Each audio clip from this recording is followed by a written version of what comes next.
भारत सरकार की ये कूटनीति की बहुत बड़ी कामयाबी मैं मानता हूं। मैं समझता हूं कि इससे ताहुर राणा को लाने से कई राज ऐसे खुल सकते हैं जो अभी भी पर्दे के पीछे है।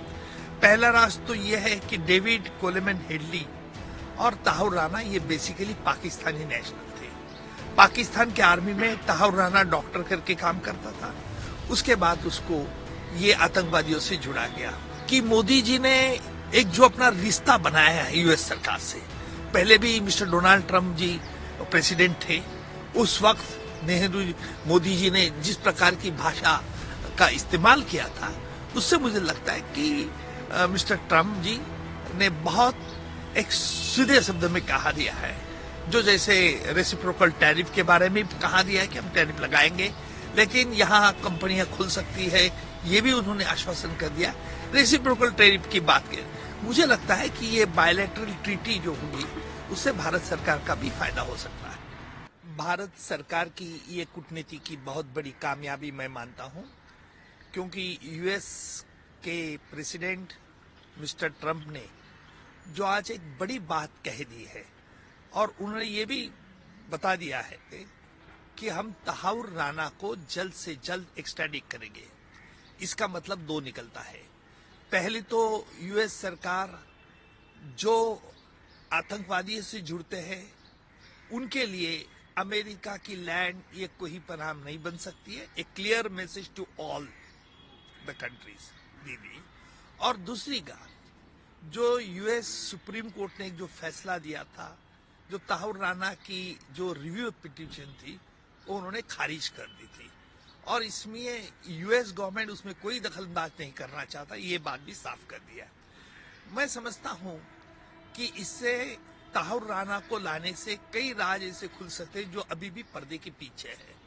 पहला राज तो यह है कि डेविड कोलेमन हेडली और ताहुर राणा ये बेसिकली पाकिस्तानी नेशनल थे।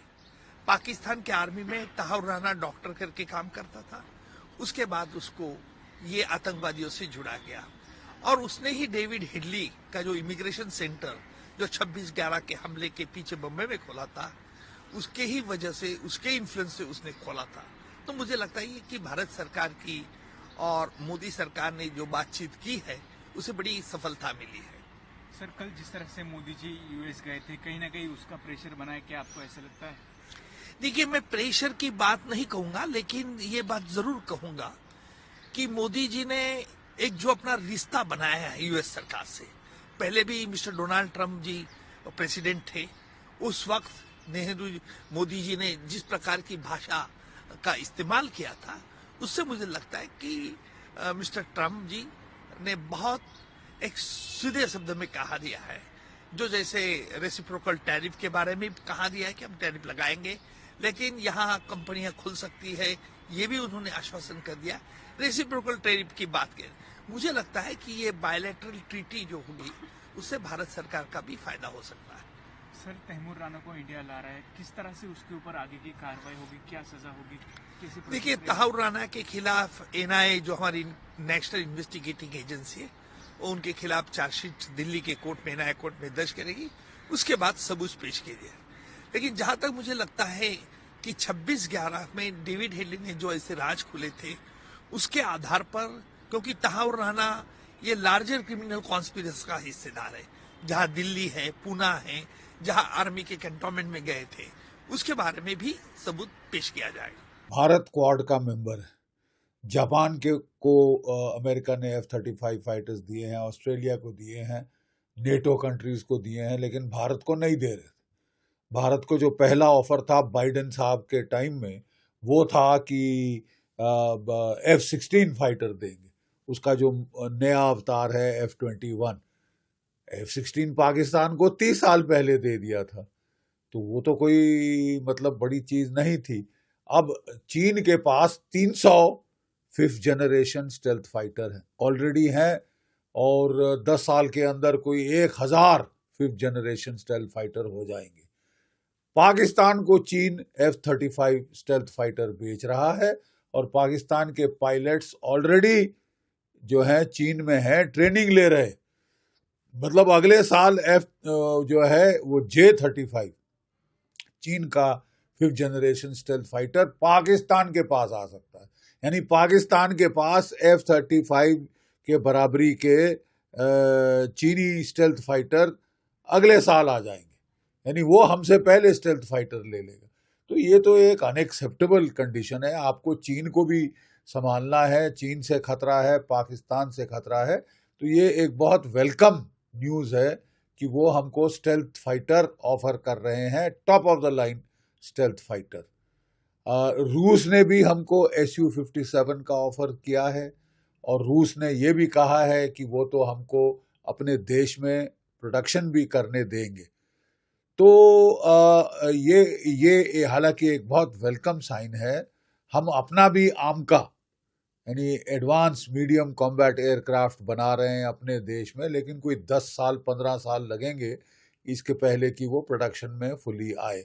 एक तो इसको हमें स्पीड अप करना पड़ेगा, और as a stop gap measure हमको 18 या 36 फाइटर लेने पड़ेंगे, या F-35 या Su-57।